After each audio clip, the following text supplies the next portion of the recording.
Here's a question that was given to students sitting the IB high-level maths exam in 2019, and this was question 5 from paper 1.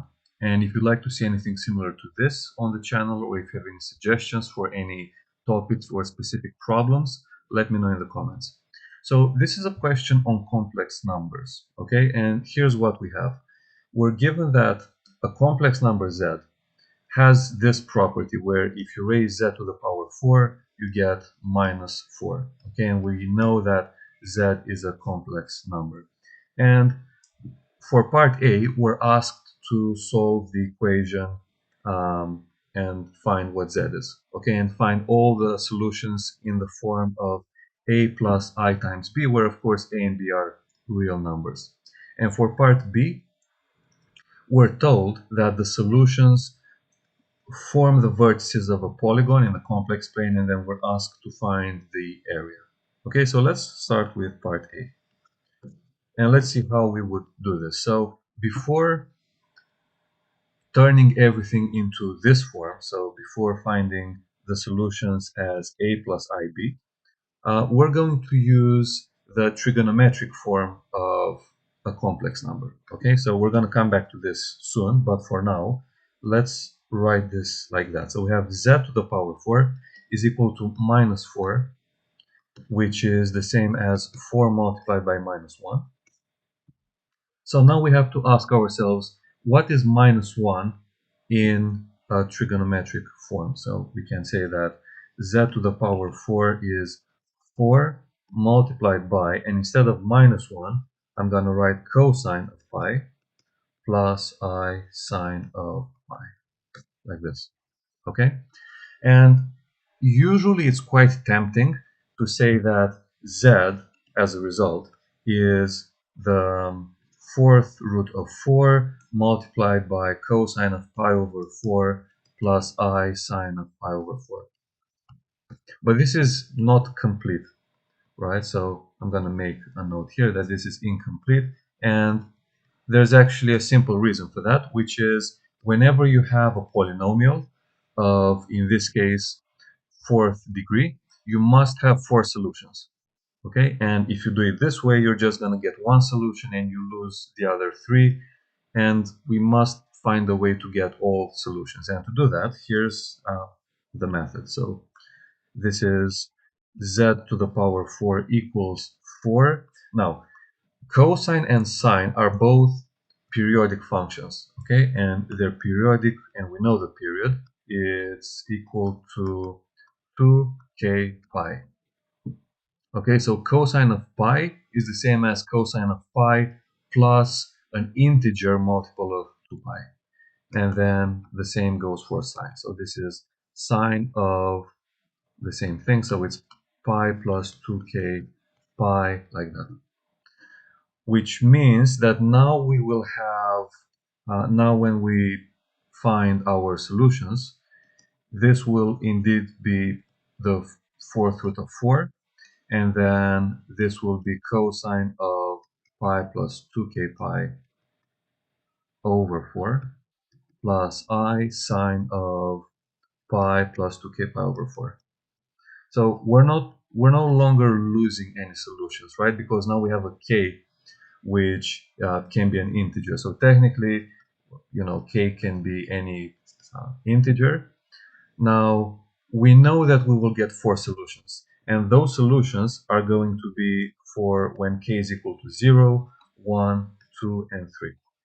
Okay, you can pick k as any other integer you want, but the solutions that you will get will be a repeat of any of those 4, and you can convince yourself. Okay, so for example, if you want k equals to 4 or k equals to 10, right, you can try those, and you'll see that k equals to 4 will give you the same solution as when k is equal to 0, and if you put k equals 10, you'll get the same solution as when k is equal to 2. Okay, so this is what we're going to use, and this is what those are the solutions that we're going to actually find. Now, we don't really like this notation either. So this is the cube root, not the cube root, the fourth root of 4, right? which is the same as 4 to the power 1 over 4. But 4, we know 4 is 2 squared.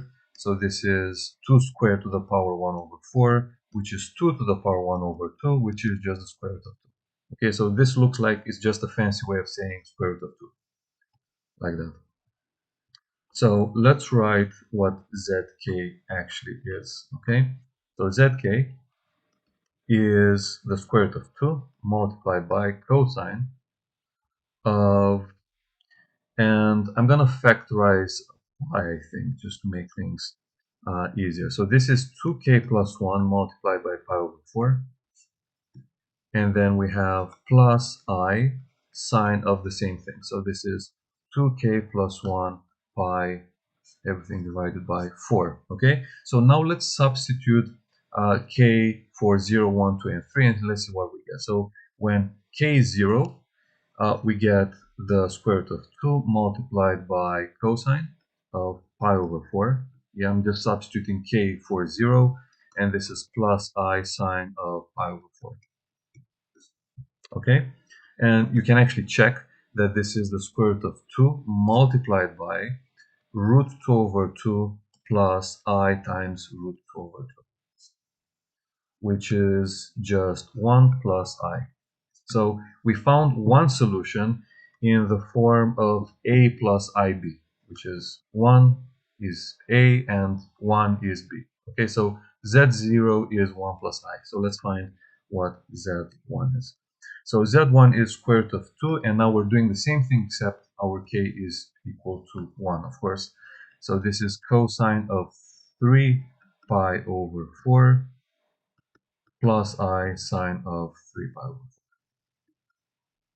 Okay, and you can use your calculator if you want, but basically this angle is in the second quadrant.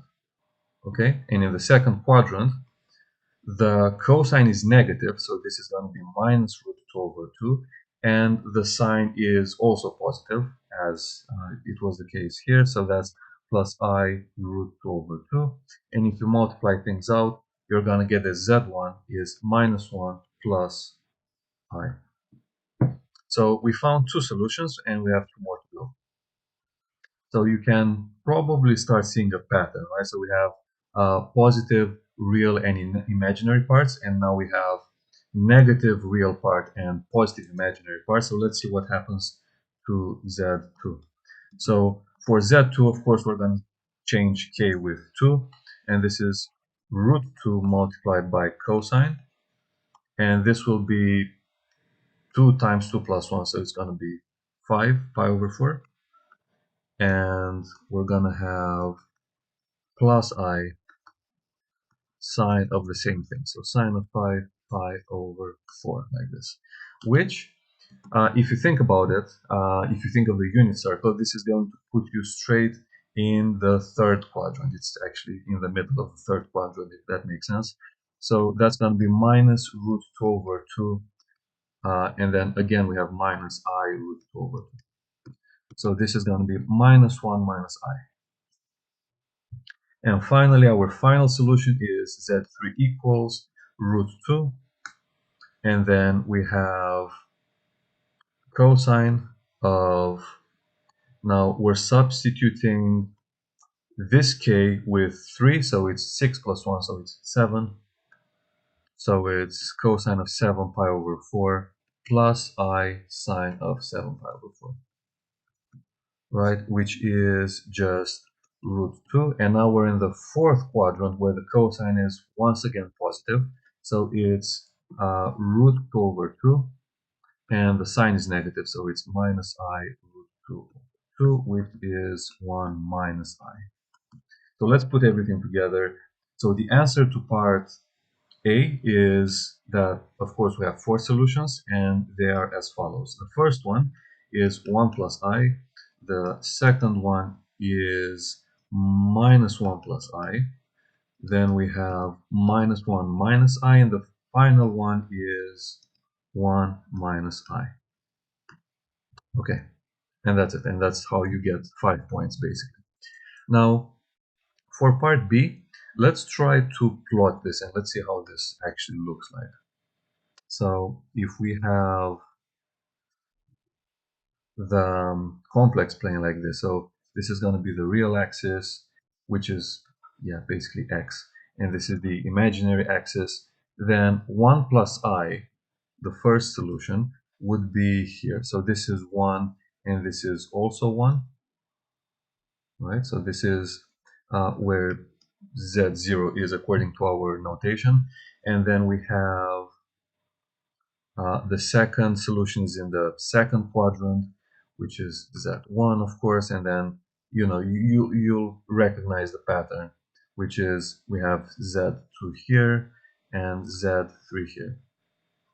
So let's make things a bit more clear. So this is 1, this is 1, this is minus 1, and this is minus 1. So it should come as no surprise that this is actually a square.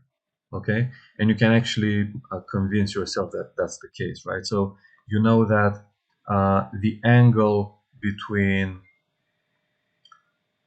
two consecutive solutions is 90 degrees, right?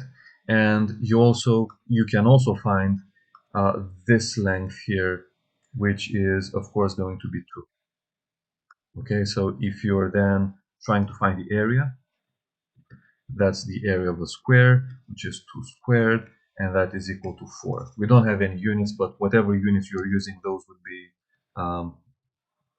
those units squared for the area. And that's the end of the question.